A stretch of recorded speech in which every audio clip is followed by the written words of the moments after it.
بسم الله الرحمن الرحیم. په تیر درس کې مونږ تاسو په کویک بوکس پروګرام کې په کمپنی مینو باندې په تفصیل سره خبرې وکړې. دغه په تعقیب بله مینو چې دا مونږ سره په نوم د فیورټ یادېږي. فیورټس کې مونږ سره کوم خاص کمانډ نشته او نه پکې کوم کمانډ موجودي. دا مینو به مونږ خپله جوړو. فیورټ مطلب خپل د علاقې، خپل د خوښې یو مینو. نو بعضې کسان داسې چې په یو دفتر کې مشخص څو کمانډه استعمالوي. مثلا زه په خپل دفتر کې صرف انوایس جوړوم او په همدې شکل باندې انټرسل ریسیټ کوم او ریسیو پیمنټ کوم او کریډټ میمو کوم. دا څلور کمانډونه ماته پکارېږي، نور نه پکارېږي. کویک بوکس پروګرام ډېر غټ پروګرام دی، زه صرف د دغه کمانډونو څخه استفاده کوم. نو دا چې زه هر ځل راځم دلته کسټمر مینو ته یا په دې کلیک کوم یا دې پسې ګرځم، په دې کلیک کوم یا په دې کلیک کوم، غواړم د ده څخه ځان ته یو مینو جوړه کړم، خپل د طبیعت خپل د خوښې یو مینو جوړه کړم. یا که نور کمانډونه هم اوسي مشکل نشته، نور مینوګان نه، مثلا انټربل ماته پکارېږي، پیبل پکارېږي، پرچیز آرډر پکارېږي. نو که چیرې تاسو غواړئ چې ځان دپاره یو مشخص مینو جوړه کړئ، بیا د دې دپاره مونږ د فیورټس مینو د کسټمایز فیورټس کمانډ څخه استفاده کوو. نو راځم په دې کلیک کوم چې په دې هم کلیک وکړو. دا چې ګورئ دا د کویک بوکس پروګرام مکمل ټول کمانډونه دي. چې څومره کمانډونه موږ په کویک بوکس پروګرام کې لرو هغه ټول دلته موږ سره شته دي. نو تاسو کولی شئ خپل د خوښې کمانډ د دې ځای څخه فیورټ مینو ته اضافه کړئ. مثال په طور زه بره لاړم، راځم ورته یم چې یاره کله کله ماته چارټ اف اکاونټ پکارېږي، دا م اډ کوم. آیټم لیست هم کله کله پکارېږي، دا م اډ کوم. چیش کې اډ کوم؟ دغه فیورټ مینو کې اډ کوم ځان ته. همداسې راځم لاندې راځم، لاندې نور کمانډونه هم دي. راځم چیرته راځم ورته یم ماته جورنال هم پکارېږي، میک جنرال جورنال، دا م اډ کوم. په همدې شکل باندې راځم لاندې نور او ورته یم چې یاره په کسټمر کې ماته څه شی پکارېږي، کریټ انوایس پکارېږي، انټرسل ریسیټ پکارېږي او په همدې شکل باندې بل ریسیو پیمنټ ماته پکارېږي، کریډټ میمو. دا کمانډونه په کسټمر مینو کې ماته پکارېږي. او په همدې شکل لاندې راځم، چېرته راځم وینډور مینو ته. ګوره د وینډور مینو کمانډونه راغلو. وینډور مینو کې ورته یم چې یاره ماته وروره سیو آیټمس ان انټربل پکارېږي، دا مې اډ کړه پکې. او په همدې شکل پیبل هم ماته پکارېږي. ګوره پیبل چې پیسې کله کله پرداخت کوم. او راځم لاندې نور کمانډونه ګورم چې کم کمانډ ماته بل پکارېږي. بل اډجسټ کوانټیټي اور ویلیو آن هینډ دا هم ماته پکارېږي. اډ باندې مې کلیک کوم. بس دونه کمانډونه ماته پکارېږي. که په دې کې کوم کمانډ ته غواړې چې اول راشي یا یو کمانډ غواړې چې لاندې راشي، کولی شي. مثلا زه ته جورنال ماته ټولو کې زیات پکارېږي، دا موو اپ باندې کلیک کوم، دا ټول نه بر راغی. په همدې شکل باندې ماته انوایس هم پکارېږي زیات، دا مې موو اپ کو. او انټرسل ریسیو مې موو اپ کو او ورپسې ریسیو پیمنټ مې موو اپ کو. ګوره داسې مسلسل کریټ انوایس، انټرسل ریسیټ او ریسیو پیمنټ. که داسې به چې دا ریسیو پیمنټ دی د هغه نه بره لاړ شي بیا هم صحیح دی، ځکه چې کله انوایس جوړ کړي هغه نه بعد ریسیو پیمنټ کوي. انټرسل ریسیټ خو خپله نغدې پیسې دي چې موږ اخلو د یو مشتري څخه. په همدې شکل باندې دا ریسیو آیټم ان انټربل دا هم بره وړم، دا مې دلته راوستو. او د هغه نه وروسته دا پیبل چې دا هم بره وړم. او په همدې شکل کریټ کریډټ میمو چې ده، دا کریټ کریډټ میمو یا ریفنډ چې دا بیخي بره وړم ځکه دا د کسټمر مربوط کیږي. دا انوایس نه مې بره بوتو یا انوایس نه لاندې ښه دی ورته دلته دی. او اډجسټ کوانټیټي دا دې هم دلته وي. اوکې مې کلیک کړو. اوس تاسو راشئ وګورئ ما سره خپله یو ډېره ښایسته مینو جوړه شوه. اوس ما ته که جورنال پکاري ډایرکټ مستقیم دې ځای نه جورنال خلاصوم. که انوایس پکاري دې ځای نه خلاصوم. که ریسیو پیمنټ کوم دې ځای نه کوم. مخکې به زه یو ځل دې مینو ته راتلم، بیا به دې مینو ته راتلم، بیا به دې مینو ته راتلم. ځان د تاسو خپل د طبیعت یو مینو جوړه کړه. نو فیورټ دې دپاره استعمالېږي. دغه نه اخواته بله مینو چې موږ سره ده په نوم د لیست یادېږي. دې کې زیاتره کمانډونه موږ لوستي دي. مثلا چارټ اف اکاونټ باندې موږ په تفصیل سره خبرې کړي دي، صحیح ده. په همدې شکل که چېرې تاسو راشئ موږ سره آیټم لیست دی، په آیټم لیست باندې موږ په تفصیل سره خبرې کړي دي. په همدې شکل کټګري لیست دی. کټګري لیست باندې موږ خبرې کړي دي. کټګري لیست چېرته استعمالېدله؟ کله چې به موږ یو نوی آیټم اټکوله په آیټم لیست کې، دلته به موږ نه کټګري غوښتله چې دا د کم کټګري مربوط کیږي. دا ګورئ دا کټګریانې موږ جوړې کړي دي مخکې. دا اوس ټول موږ سره دلته پراته دي. راشئ تاسو لیست کې وګورئ، کټګري لیست کې هغه ټول موږ سره شته دي. د هغه نه وروسته زه څه چل کوم؟ ګیټ سټارټډ باندې کلیک کوم. ګیټ سټارټډ باندې کلیک وکړئ. تاسو وګورئ هغه کټګري لیست ما ته راغی که رانغی؟ بلکل هغه کم کټګریانې چې ما جوړ کړي ټول دلته موږ سره شته دی. زه ورته یم په کمپیوټر ډپارټمنټ کې کوم آیټمونه په دې کټګري کې موږ کوم آیټمونه اټ کړي هغه ما ته وښیه. دغه آیټمونه موږ اټ کړي. صحیح شوه. په فنډس کې موږ کوم آیټمونه اټ کړي؟ دغه آیټمونه موږ اټ کړي. زه ورته یم چې په هارډویر کې موږ څه اټ کړي دي؟ دغه آیټمونه تاسو په هارډویر کې اټ کړي. ګورئ تاسو نو کټګري موږ دې دپاره استعمالو. که چیرې بیا هم تاسو غواړئ چې یو نوې کټګري جوړه کړئ، راځئ دې ځینه دلته وګورئ، دلته کلیک وکړئ، اډ نیو کټګري. ایډیټ کولی هم شئ، ډیلیټ کولی شئ. که چیرې تاسو غواړئ چې ملټیپل کټګري اډ کړئ، آیټمز دې ځینه کولی شئ. نو دې باندې موږ مخکې خبرې کړي دي. دا مې بیا کلوز کو، دا صفحه مې کلوز کړه او دا بله صفحه مې کلوز کړه. راځم لیست ته. بیا لیست کې بل موږ سره فکس سیټ آیټم لیست دی. که چیرې موږ خپل د بزنس مربوطه فکس سیټ په کویک بوکس پروګرام کې اضافه کړي، دغه لیست ماته دلته ښیي. په دې باندې کلیک وکړئ. تاسو ګوره فعلا دپاره یو فکس سیټ دی په نوم د 120 کیلو واټه جنریټور.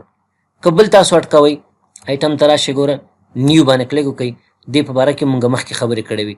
دې ځینې تاسو کولی شئ بل فکس سیټ څه کوئ؟ اضافه کوئ. همدې ځینه کېږي چې کله تاسو ونډو ته راشئ ریسیو آیټم ان انټربل کوئ. دا خو موږ د انوینټري پارټ لپاره استعمالو، دا انوینټري.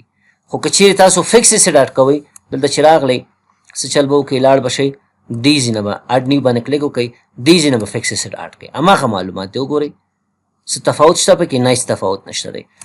او که چیرې تاسو وایئ چې استاد ولې دې ځینه نشو کولی، نه خیر، دې ځینه تاسو فکس سیټ نشئ اټ کولی. ګورئ رایټ کلیک وکړئ، نیو انتخاب کړئ، دې ځای کې دغه فکس سیټ بیخي هغه نوم موږ ته نه راوړي. دا په کوم ځای کې راځي موږ ته؟ کله چې موږ تاسو ریسیو آیټم ان انټربل کوو. ګورئ راشئ وینډو ته چې راغلی ریسیو آیټم انټربل یا تنا ریسیو آیټم یا انټربل فور ریسیو آیټم، دې ځای کې به تاسو ته هغه فکس سیټ ښیي. او یا دلته چې کله تاسو راشئ فکس سیټ آیټم لیست باندې کلیک وکړئ، رایټ کلیک وکړئ، نیو انتخاب کړئ. که د دې ریپورټ کتل غواړئ چې دا فکس سیټ چې دي موږ سره څومره دي، څو دانې دي، صحیح ده. فکس سیټ لیسټنګ باندې کلیک وکړئ. په دې چې کلیک وکړو ماته وایي فعلا تاسو سره یو دانه فکس سیټ دی او دا تاسو لینک کړی دی په چارټ اف اکاونټ کې د کمپني مشینري سره. او د دا ارزښت څومره دی؟ 1,50,000 یا افغانۍ یا ډالر. نو دا موږ سره څه شی؟ فکس سیټ آیټم لیست. پرایس لیول لیست باندې موږ خبره کړې چې دا موږ د کسټمرانو د کټګرایز کولو لپاره استعمالو، چې کوم کسټمر زما ټاپ دی، کوم لوور لیول دی، کوم جنرال کسټمر دی. په دې باندې تاسو کلیک وکړئ. چې کله کلیک وکړئ وګورئ هماغه کوم پرایس لیول لیست چې موږ جوړ کړی هغه ټول موږ سره پراته دي. که غواړئ دا ډیلیټ کړئ ډیلیټ کولی هم شئ، که غواړئ نوی جوړ کړئ رایټ کلیک نیو انتخاب کړئ، نوی هم د دې ځینې جوړېږي. دې په باره کې موږ خبرې کړې وې. په همدې شکل بل د هغه نه لاندې موږ سره سیلز ټاکس کوډ لیست دی. کله چې موږ تاسو یو کسټمر ته انوایس جوړو، لکه چیرې ستاسو په یاد وي، صحیح ده. انوایس جوړولو کې به موږ هغه آیټم انتخابوله. که چیرې ستاسو په یاد وي هغه آیټم چې به موږ کله جوړوله، هلته به موږ دا مشخص کوله چې دا آیټم ټاکسیبل دی که نه دی ټاکسیبل. ګورئ راځم لیست ته چې راغلم آیټم لیست ته، دلته مثلا په دې آیټم باندې ما ډبل کلیک وکړو. فرق نه کوي که دا سروس آیټم وسي که انوینټري پارټ وسي. دلته ګورئ دا ټاکس کوډ کې دلته به بعضې وخت کې موږ ټاکسیبل سیلز انتخابوله، بعضې وخت کې به نن ټاکسیبل سیلز انتخابوله. دغه ټاکس کوډ چې دی دا په حقیقت کې موږ سره دلته پراته دي. دا که غواړئ تاسو ایډیټ کړئ ډیلیټ کړئ کولی شئ، اناکټیف یې کړئ، او یا غواړئ نوی جوړ کړئ نوی هم جوړولی شئ تاسو دې کې. نو دا موږ سره څه شی؟ سیلز ټاکس کوډ لیست. د هغه نه لاندې کرنسي لیست دی. کرنسي لیست باندې موږ خبرې کړې وې چې کوم کرنسیانې موږ سره موجود دي. که غواړئ یو کرنسي اکټیف کړو، که غواړئ یو کرنسي اناکټیف کړو. مثلا دا کرنسي ته غواړئ چې اکټیف شي، دی چلیپانه کلیک لري که نو هغه اکټیف شو. که غواړئ بېرته غیر فعاله کړي یا اناکټیف کړي بیا په دې باندې کلیک کړه دا غیر فعال شو. که غواړئ چې اکټیف کرنسیانې وګورئ دا هم تاسو ته ښیي. که کوم کرنسي غواړئ چې اناکټیف کړي دې ځینې هم کولی شئ چې رایټ کلیک کړئ میک کرنسي اناکټیف، رایټ کلیک میک کرنسي اناکټیف، رائټ کلیک میک کرنسی اناکټیو. خو کرنسی به ډیلیټ کوئ نه، دې ته متوجه اوسئ. صحیح شوه؟ نو دا موږ سره څه شی کرنسی لیست. دې کې زیاتره کمانډونه ټول تکراري دي. بل ادر نیم لیست دی. که چیرې ستاسو په یاد کله چې به موږ جورنال کې یو ټرانزیکشن ثبت کوله نو موږ ته به ویل چې تاسو د دغه ټرانزیکشن مربوطه کوم نوم چې دی هغه انتخاب کړئ. که وینډور به م انتخابوله، که کسټمر به م انتخابوله، که امپلایي به م انتخابوله. خو بعضې داسې کسانو چې هغه نه وینډور کې راتلله، نه کسټمر کې راتلله، نه امپلایي کې راتلله، نو هغه به بیا مونږ ادر نیم لیست کې نیوله. اوس که چېرته غواړئ چې کوم کسان دي ادر نیم لیست کې نیولي هغه ته وګورئ، په دې باندې کلیک هغه تاسو ته ښیي. دلته ګوره ما ته وایي هېڅ څوک نشته، تا ادر نیم لیست کې څوک نه دي نیولي. دا څنګه اضافه کېږي؟ یو خو داسې دی رایټ کلیک که نیو انتخاب که دې ځینم کېږي، دې ځینم کېږي. ګورئ څه چل کوم، راځم بیا کمپني مینو ته جورنال ته راغلم. زه فکر وکړه چې رینټ ایکسپنس ما پرداخت کړو، د کور کرایه مې پرداخت کړه. څومره؟ 12,000 روپۍ مې پرداخت کړه. دا 12,000 روپۍ تاسو د کوم ځای نه پرداخت کړه؟ زه ورته وایم چې دا ما د پښتني بانک نه مې پرداخت کړه. پښتني بانک کې زه ګورم پیسې شته که نشته ما سره. کمپني سنپ شاټ باندې مې کلیک وکړو نو دلته ما ته ښیي چې پښتني بانک کې زه پیسې لرم که نه لرمه. څه چل مې وکړو، راغلم دلته لاندې راغلم. دې ځای کې تاسو وګورئ پښتني بانک کې ما سره ښه ډېرې پیسې دي، 1,93,690 روپۍ دي. زه ورته یم پیسې شته دي. خو کله چې تاسو دا کرایه پرداخت کړه چا ته م پرداخت کړه د هغه نوم به موږ دلته انتخابوله. دا چې ګورئ دغه نومونو کې موږ سره کسټمران دي، وینډوران دي او امپلایي دي. زه ورته یم چې دا کوم کس ته چې ما کرایه پرداخت کړه نه دا زما وینډور و، نه امپلایي و او نه کسټمر و. دا به تاسو څنګه کوئ؟ اډ نیو ته به راشئ، دلته چې راغلی دلته به ادر نوم انتخاب کړئ. نه وینډور دی، نه کسټمر دی، نه امپلایي دی. ادر چې انتخاب کو اوکې کلیک کړئ، ګورئ داسې یو صفحه خلاصېږي. ما ته وایي د دې کس ښایي نوم ورسوه چې دا ستا نه کسټمر دی نه امپلایي دی. زه ورته یم چې دا چې دی اجمل نومیږي، اجمل خان نومیږي او کمپني نیم کې څه لیکمه؟ لیکم چې اونر آف د هاوس، دا مې ورته ولیکو. اوکې مې کلیک کړو نو دلته مې اجمل خان انتخاب کړو، هلته مې اجمل خان انتخاب کړو. ګورئ اجمل خان مې انتخاب کړو. دا مې سیو اینډ کلوز کلیک کړو. دا نوم به اوس هلته اضافه شوی. راشي تاسو لیست ته چې راغلی ګورئ ادر نیم لیست باندې کلیک وکړئ، هغه نوم به دلته راغلی. نو ادر نیم لیست دې ته وایي. د هغه نه لاندې موږ سره کسټمر اینډ وینډور پروفایل لیست دی. که چیرې تاسو غواړئ چې هغه د کسټمر پیمنټ ټرمز وګورئ یا د وینډور پیمنټ ټرمز وګورئ، په دې باندې کلیک وکړئ، هغه تاسو ته ښیي. ګورئ نیټ 15 days، نیټ 30 days، ډو آن د ریسیپټ، نیټ 30 days، 1% ډسکاونټ اف پیډ وتن 10 days. دا شیان موږ لوستي وو که نه، نو دا دلته موږ ته ښیي. دا ټول پروفایل لیستونه دي. یا مثلا زه غواړم چې ویکل لیست وګورم چې کوم ویکل لیست ما دلته رسولی دی، وینډور ټایپ لیست وګورم یا کسټمر ټایپ لیست وګورم، دلته دا شته دي. ټمپلیټ چې دی، ټمپلیټ کې موږ سره زموږ د پرچیز آرډر، زموږ د سیلس آرډر، د انټر سیل ریسیټ، د انوایس، د کریډټ میمو، ټول هغه اصلي ټمپلیټونه چې دي هغه دلته موجود دي. څه مطلب ټمپلیټونه دلته موجود دي؟ ګورئ که ستاسو په یاد وي موږ به چې کله کسټمر ته به مې انوایس جوړوله، صحیح ده، مثلا ما یو کسټمر انتخاب کړ، دا کسټمر مې انتخاب کړ. دې ته څه چل کوم، زه یو آیټم انتخابوم، ما دغه آیټم انتخاب کړی، کویک بوکس ډیسکټاپ کلاس مې انتخاب کړ، کوانټیټي کې مې یو ولیکو. دا اوس یو انوایس دی.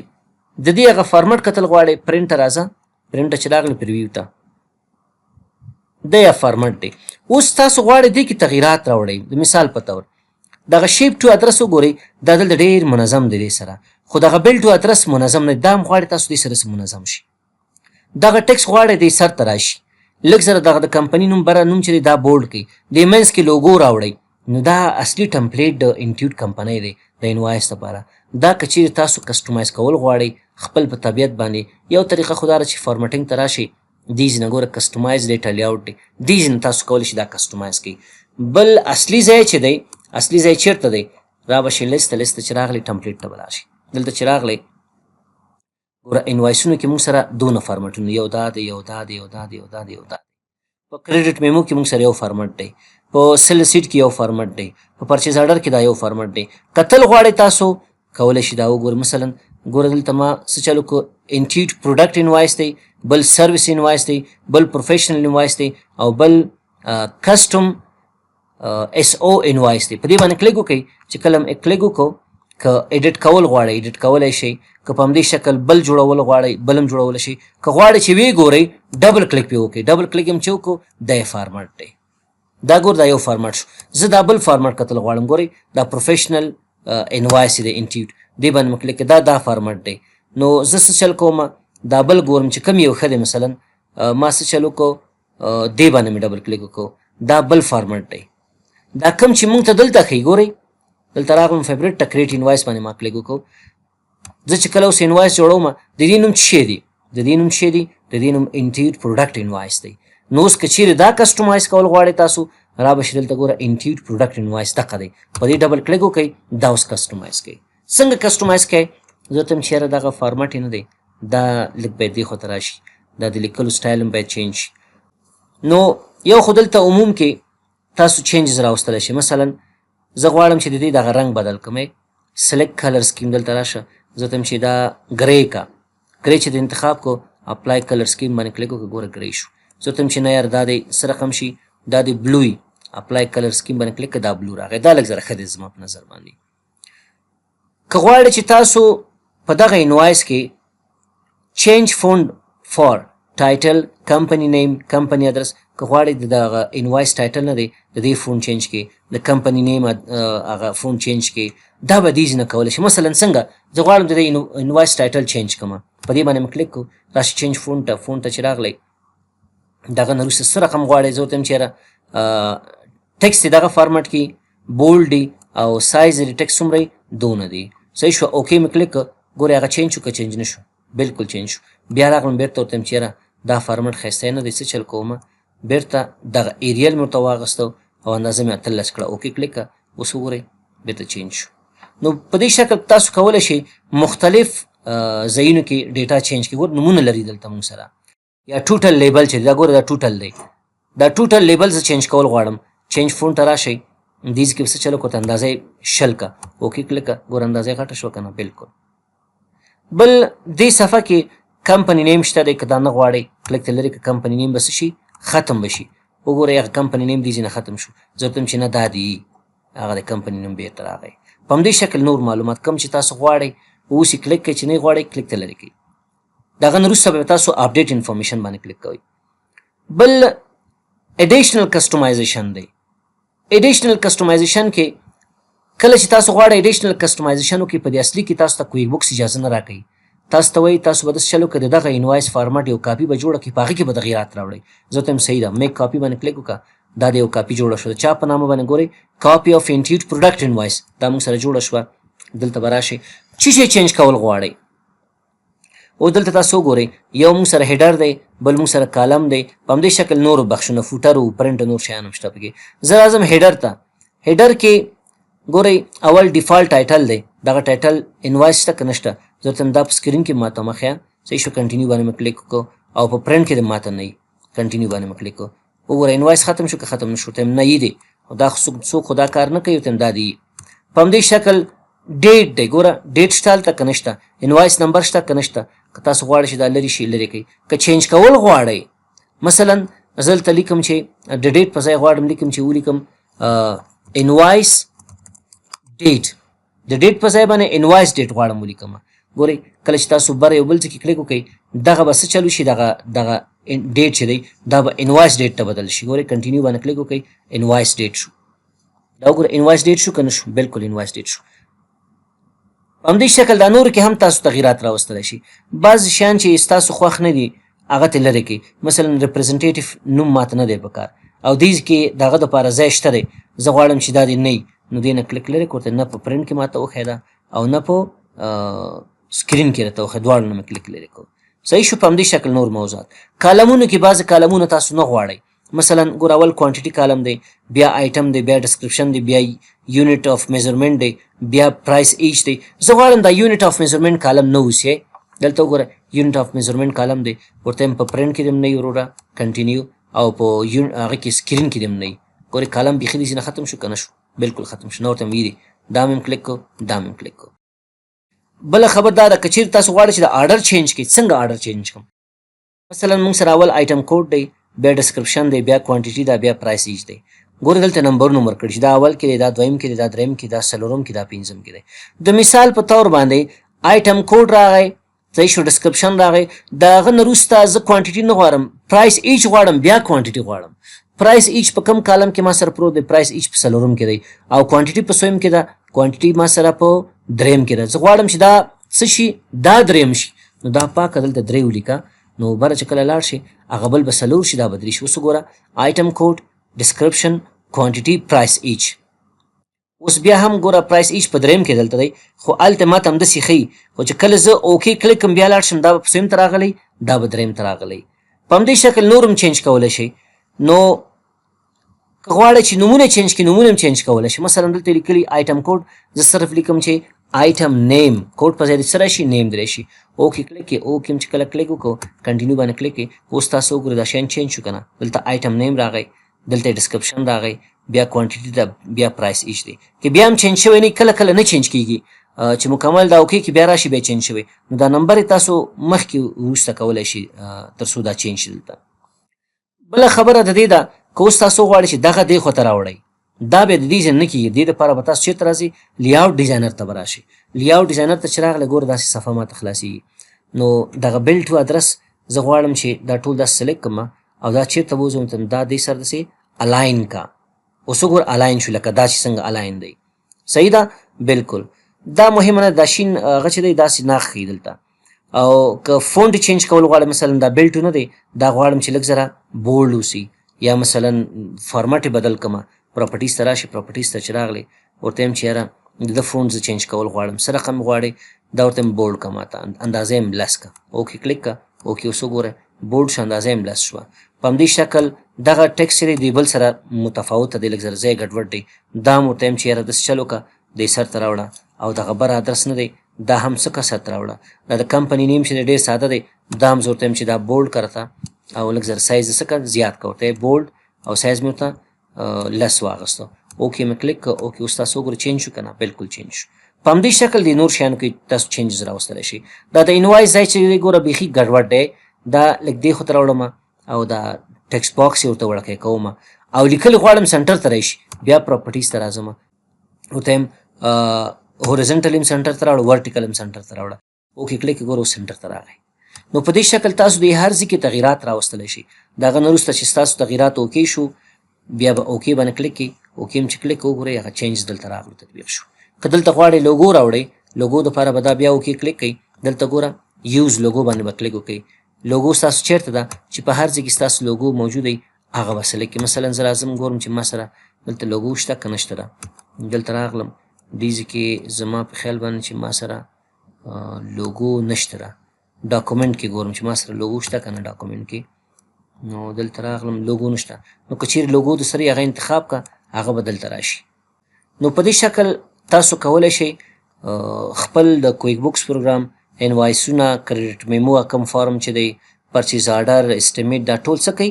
چینج کوي. البته په اصلي کې تغییرات بیا نشي راوستلی، د هغه یو کاپي جوړېږي. اوس دا څنګه موږ استعمالولی شو؟ دا کم چې موږ کسټمایز کړو، کله چې تاسو انوایس جوړوله، مثلا زه غواړم یو کسټمر ته انوایس ورکړم، دې ته دلته ګوره هغه د انټیوټ هغه اصلي انوایس راوړي، دا به پرېږدئ، هغه تاسو چې کوم جوړ کړی هغه دا دی، په دې باندې به کلیک کوئ. اوس وګوره دا مکمل چینج شو. چینج شو که چینج نه شو؟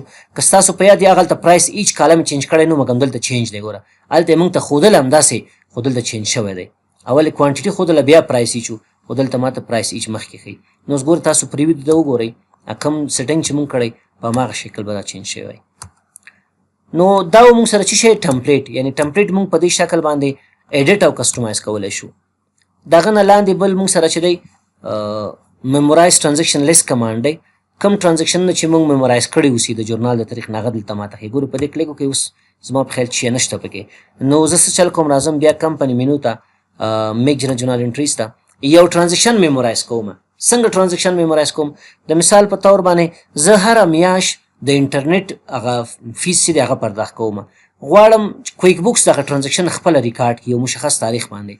نو زه راغلم دلته څه چل کوم، تاریخ ما څه انتخاب کو، مثلا ما 28 د سپتمبر انتخاب کو، او دا په 28 سپتمبر زه د هغه انټرنیټ کم ایکسپنس چې دي هغه ریکارډ کوم.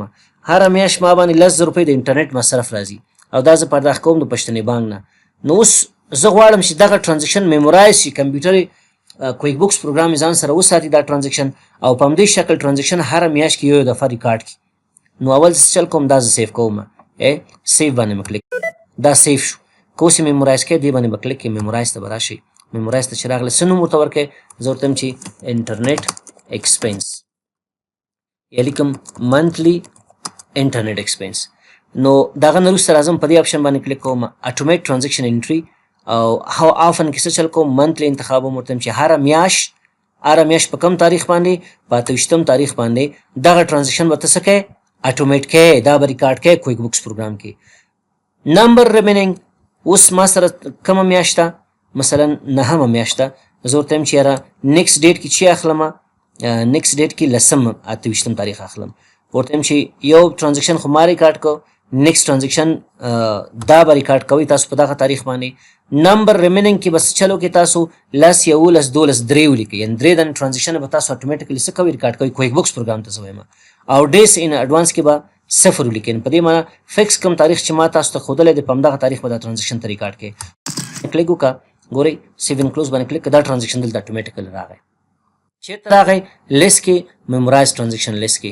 یعنې دا ټرانزیکشن اوس کویک بوکس ځان سره میمورایز کړی او په دغه تاریخ باندې نه دی دا ټرانزیکشن خپله کویک بوکس ریکارډ کوي. زه چې دا دې باندې ډبل کلیک وکړم، ګورئ ډیټ او اکاونټونه هر څه خپله انتخابوئ. بیا مې کلوز باندې کلیک کړو، بل تاریخ چې دی د 11مې میاشتې 28م تاریخ راغی. بیا که چیرې زه په دې باندې ډبل کلیک وکړم، کلوز کلیک کړم، بل تاریخ د 12مې 28م تاریخ راغی. نو دې ته ویل کېږي څه شی؟ میمورایز ټرانزیکشن لیست. دغه نه لاندې موږ سره چې دی اډ اور ایډیټ ملټیپل لیست انټریز دي. چیرې موږ وغواړو کسټمران، وینډوران او په همدې شکل انوینټري پارټ دا په یو ځل څو دانې ایډیټ کوو موږ، نو په دې باندې به کلیک وکئ. تاسو ته هغه پخوانی صفحه ښي، هغه ملټیپل کسټمر او وینډور چې به موږ اډ کوله. ګورئ کسټمر ایډیټ کول غواړئ، وینډور ایډیټ کول غواړئ، یا سروس آیټم څه شی غواړئ؟ که کسټمر غواړئ دا د کسټمران دی ایډیټ وکړه. څه پکې تغیرات راوړي؟ نوم تغیرات راوړي، نمبر تغیرات راوړي، او په همدې شکل نور موضوعات. اوپننګ بیلنس کې تغیرات نشي راوستلی، ته متوجه اوسئ ښه. اوپننګ بیلنس کې موږ تاسو تغیرات نشو راوستلی، او په همدې شکل اکثره معلومات موږ دې ځینې چینج کولی شو. کله هم تغیرات راوستل سیف چینجز باندې کلیک کړئ، هغه تغیرات به څه شي؟ هلته به راشي. دغه نه لاندې بل چې دی موږ سره په نوم د منیج ګروپ یادېږي. که چیرې تاسو غواړئ چې خپل د کسټمرانو د وینډورانو یو مشخص ګروپ جوړ کړئ، راځئ په دې باندې کلیک وکړئ. چې کله هم کلیک وکړو نو دلته ما ته وایي چې وروره د څه شي ګروپ جوړی؟ د کسټمر، د وینډور یا د امپلایز؟ ورته د کسټمر ګروپ جوړول غواړم. ښه، کریټ کسټمر ګروپ باندې کلیک وکړه. چې کله هم په دې باندې کلیک وکړو دې ګروپ ته څه نوم ورکړئ؟ یو نوم ورته ورکړه. زه ورته وایم چې یاره کسټمر ویت بیلنس ګریټر دین 1000 افغانۍ، دا مې ورته نوم ورکړو. ډسکرپشن کې چې لیکې هماغه مې کاپي کړه، دلته مې پیسټ کړو. د هغه نه وروسته نیکسټ باندې مې کلیک کړو. نو لکه څنګه چې ما نوم ورته ورکړه، دلته اوس زه کرایټیریا مشخص کوم. زه ورته وایم څه چل وکړه، داسې چل به وکړي. ورته وایم دا د کسټمر بیلنس چک کړه، صحیح شوه. کسټمرانو بیلنس، د کم کسټمر بیلنس چې ګریټر دین زیات اوسي د څو نه؟ د 1000 نه، هغه به ماته دلته لیست کې راوړئ. اډ باندې کلیک کړه، ګوره دا یو کرایټیریا مونږ اډ کړه. اوس چې کله زه نیکسټ باندې کلیک کوم، کم کسټمرانو بیلنس چې د 1000 نه پورته هغه به ماته دلته ګروپ کړي. نیکسټ باندې کلیک کړه، ګوره دا ټول هغه کسټمران دي چې د دوی بیلنس څومره دی؟ د 1000 نه پورته دي. فینش باندې کلیک وکړه، دا یو ګروپ یې ماته جوړ کړی، دا ګروپ راغی. اوس ته کولی شم دوی ته ایمیل وکړم چې هلکه ستاسو بیلنس چې دی یا ستاسو هغه پیسې چې دي مونږ ته نه دي رسېدلي، تاسو لطف وکړئ په خپل وخت باندې هغه پیسې څه کوئ؟ مونږ ته پیمنټ وکړئ. نو ګروپ مونږ دې دپاره استعمالوو. پاتې کېږي ویو مینو. ویو مینو کې یو څه ناڅه خبرې شته دي، ګرچې ډېر درسونه نشته پکې، ډېر موضوعات نشته. دا به له خیر سره پرېږدو، د ایډیټ مینو سره به بیا په ده باندې یو ځای خبرې وکړو. نو ګرچې دلته مونږ لیکلي دي چې ویو مینو ایډیټ مینو دواړه وایي، خو خیر دا دواړه به له خیر سره بل ریکارډ کې په دې باندې بحث وکړو. نو دا و زمونږ او ستاسو د نن ورځې درس.